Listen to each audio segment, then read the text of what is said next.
Ne u rikthyem sërish në studion e mëngjesit në tribun në këtë ditë të veçantë për të gjithë shqiptarët në mbar botën, në 8 vjetorin e pavarësisë, edhe shumë të veçantë po e bën fakti që në këtë studio kam kënaqësinë të prezantoj për jush nxënësit e shkollës fillore Faji Konica, të shoqëruar me mësuesen Shpresa Mehmeti Dema. Mirëmëngjes, mirë se erdhët gëzuar festën. Faleminderit shumë, mirëmëngjes edhe për ju. Ishte kënaqësi. Kënaqësia është edhe imja, sepse realisht në për festa më së shumti janë fëmijët ata që i gëzohen festave, duke qenë e tillë edhe festa e pavarësisë Kosovës. Do filloj me ju, si quheni?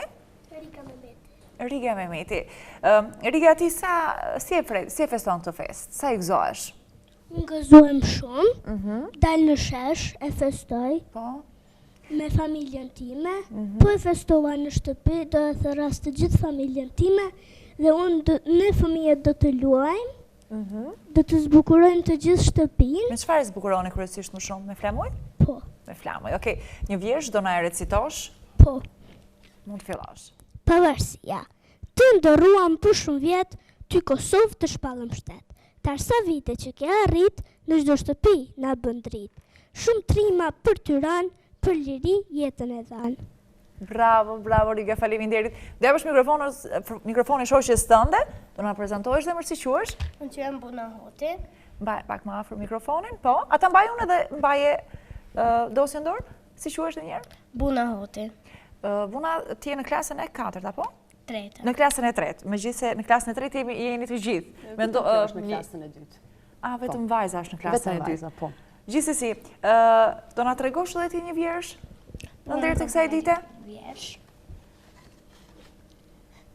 Kosova. Kur gjyshe më tregon ngjarjet nga historia, atëherë e kuptoj sa e mirë është liria, në çdo fjalë të saj e sheh Kosovën trime, ma sjell historinë në dhomën time. Faleminderit gjyshe, i them nderim dhe i thuri ëndrat për vendin tim. Bravo, faleminderit shumë. Do të kalojmë tek faktikisht i vetmi djalë që kemi në këtë studio, ju quheni? Lek Xhambalaj. Lek, faleminderit që erdha, gëzuar festën edhe ty. Do na tregosh një vjersh që e ke përgatitur. Ese, akoma më bukur, akoma më mirë. Okej. 17 shkurti. Në ditën e 17 shkurtit të vitit 2008, unë isha vetëse një foshë në 8 muajshë dhe nuk e dija se çfarë dite e rëndësishme ishte ajo për vendin dhe popullin tim. Ja tek na erdhi përsëri 17 shkurti, dita shtetërore e flamurit të Republikës së Kosovës. Të gjithë njerëzit anën ban Kosovës se festojnë ditën e flamurit. Të gjithë do të hapim dritaret dhe do të themi: urime 17 shkurti, do të dalim e të festojmë lirin që e kemi ndërruar shekuj me radhë. Për këtë ditë kemi luftuar dhe kemi dhënë shumë dëshmorë. Vajza dhe djemë trima që nuk e kursyen jetën për Kosovën. Unë tani e di se sa e rëndësishme është kjo ditë, prandaj do ta festoj e do ta gëzoj sa të kem jetë. Bravo, faleminderit shumë. Unë të falenderoj. Mund ta marrësh mikrofonin? Urdhro. Si quhesh ti? Unë jam Anila Nexhipi. Anila, do na tregosh edhe ti një vjersh edhe se si e feston pastaj vjersh apo vjersh ke edhe ti? Okej.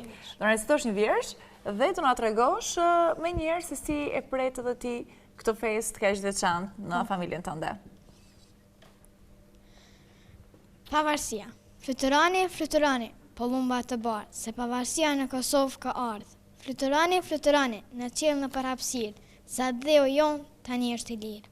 U gëzuan fëmijët e të rriturit, ty pavarësi duke të pritur.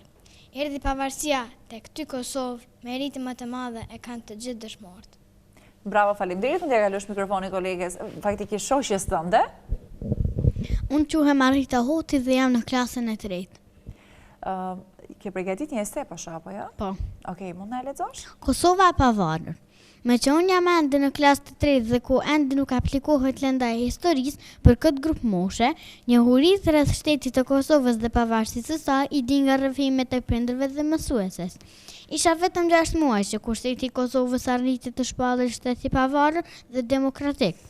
Me qenë se në vitin 1990 Kosova u shpall republikë dhe në vitin 1991 shtet i pavarur, fatkeqësisht nuk arriti të jetësonte pavarësinë e vet në rrethanat e pushtimit që zgjati disa dekada. Fatmirësisht, më 17 shkurt 2008, Republika e Kosovës u bë shteti më i ri në botë. Kosova si shtet kishte përjetuar shumë fatkeqësi, që ndërto më duhet të cek, ishte lufta. Okupuesi serb vrau, masakroi, torturoi e tjerë, shumë gra, pleq, e ndërta shumë fëmijë, të cilët ranë dëshmor për hir të tyre, ne gëzojmë lirinë që na sollën ata. Kam pas rastin të vizitoj disa shtete të Evropës, ku shpresoj që edhe ne si Kosovë të jemi pjesë e saj. Urimet të vjetori pavarësisë së Republikës së Kosovës, me shumë dashuri dhe kënaqësi arrita Hoti, nxënës e klasës 3-5. Faleminderit shumë. Realisht, përgatitet e gjithë vjershave dhe eseve e kanë përgjegjësi mësueset apo jo?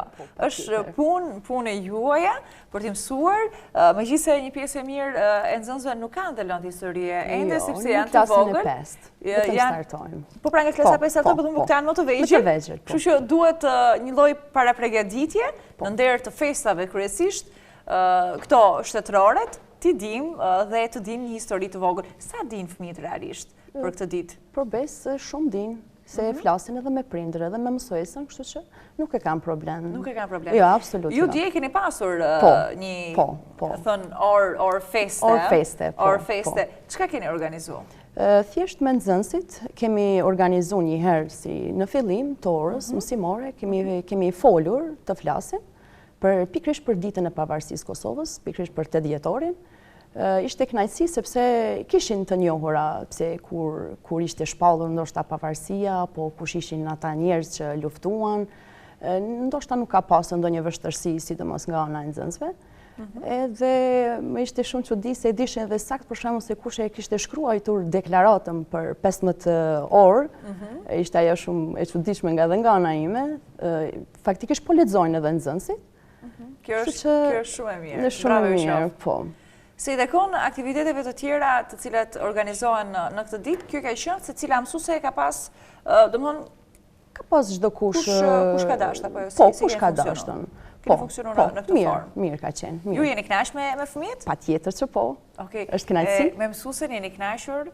Me mësueset edhe juve? Po. Po, bravo. Mua më vjen mirë.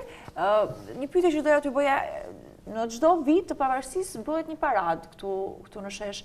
A dilni dhe e shikoni me prindërit? Po, e shikoni. Çka ju pëlqen më së shumti në këtë paradë? Më së shumti më pëlqen. Do më hapësh me pak mikrofonin?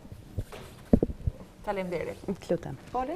Më së shumti më pëlqen njerëzit që dalin dhe festojnë dhe bëjnë brohëritje shumë të forta. Janë kryesisht njerëzit që ti gëzon bashkë me ta apo jo? Bravo. Ju të tjerët çka e gëzoni më shumë në paradë zakonisht kur shikoni, sepse urdhëro? Janë një numër i madh i njerëzve, po ashtu dhe atyre edhe parada e gjatë është faktikisht. Mua më pëlqen në shesh kur dalim me familjen dhe më pëlqen nëse disa bëjnë ndonjë panair për ndonjë këngë apo ndonjë gjë tjetër. Janë aktivitete të shumta që besoj edhe sot do të keni rastin për të shijuar bashkë me prindërit tuaj. Unë ju falenderoj shumë që keni ardhur në këtë studio, keni ndarë nga kjo ditë feste pak minuta për t'i adhuruar teleshikuesve tanë. Ishte kënaqësi edhe për mua që pada në studio. Faleminderit mësuese. Shumë faleminderit. Dhe faleminderit juve gëzuar edhe një herë festa. Urime dhe juve gjithashtu. Faleminderit shumë.